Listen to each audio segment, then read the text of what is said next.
महोदय, मुझे लगता है कि अगले साल हम दोनों की ही बोर्ड की परीक्षा है, क्योंकि मेरे 12वीं की परीक्षा है और आपके लोकसभा चुनाव है।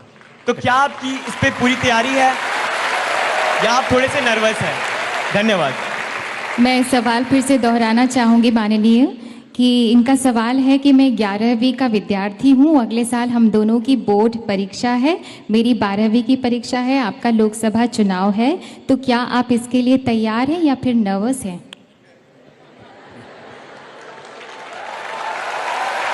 क्या नाम बताया आपका? गिरीश सिंह। गिरीश।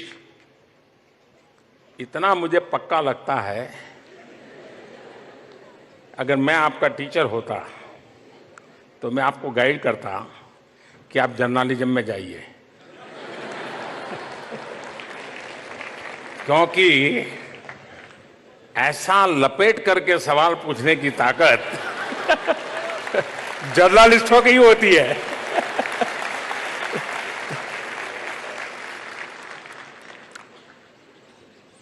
देखिए, मैं हमेशा ये मानता हूं कि आप पढ़ते रहिए, सीखने की कोशिश करिए, पूरा फोकस लर्निंग पर रखिए, भीतर के विद्यार्थी को जितना ऊर्जावान बना सकते हैं बनाते रहिए।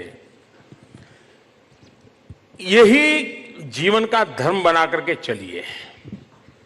एग्जाम और रिजल्ट और अंक ये बाय प्रोडक्ट होना चाहिए, बाय प्रोडक्ट होना चाहिए। आपने काम किया है, जो रिजल्ट आएगा आएगा।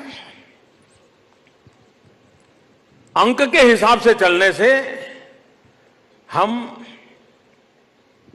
शायद उस चीजों को नहीं प्राप्त कर सकते जो पढ़ना चाहते हैं। राजनीति में भी मैं इसी सिद्धांत पे चलता हूं कि 125 करोड़ देशवासियों के लिए जितना मेरे पास समय है, जितना हमारे पास शक्ति है, जितनी मेरे पास ऊर्जा है, जितनी मेरे पास दिमागी सामर्थ्य है, सब कुछ 125 करोड़ देशवासियों के लिए खपाता रहूं। हर पल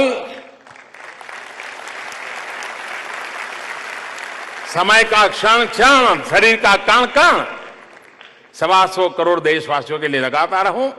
चुनाव आएंगे जाएंगे, वो तो सब बाय प्रोडक्ट होता है जी।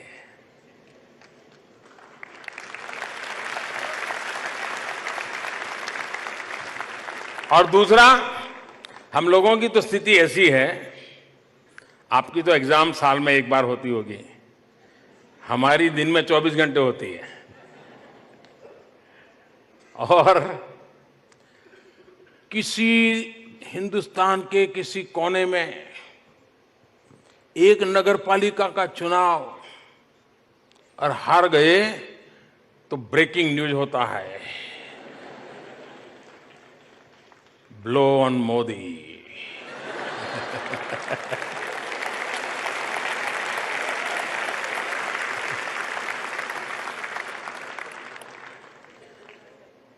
और इसलिए हमारे लिए, और दूसरा है जी, कभी कभार मैं तो राजनीति में बहुत देर से आया हूं, बहुत लोगों की बात गले नहीं उतरती है। और दूसरा, मैं अभी भी एक प्रकार से राजनीति की व्यवस्था में हूं, लेकिन मन स्वभाव से राजनीति में नहीं हूं। मेरे वो नेचर में ही नहीं है। मेरे नेचर में है कुछ करना है, बस करते रहना। लेकिन जब मैं राजनीति में नहीं था तो पुराने जमाने में जनसंघ नाम की एक पार्टी हुआ करती थी और उनका दीपक नाम का निशान हुआ करता था। और वो पार्टी इतनी गरीब थी कि दीवार पर दीपक पेंट करने के लिए भी उनके पास बड़ा मुश्किल होता था। अब गुजरात में चुनाव थे तो उन्होंने कोई 103 कैंडिडेट खड़े कर दिए और जो मिला, लड़ना तैयार हो, लो लड़ो। अब खड़े हो गए सब लोग। 103 में से 99 का डिपॉजिट चला गया, डिपॉजिट जब्त हो गया। और चुनाव में, राजनीति में डिपॉजिट जब्त होना है ना, बहुत बुरा माना जाता है। 4 का बच गया।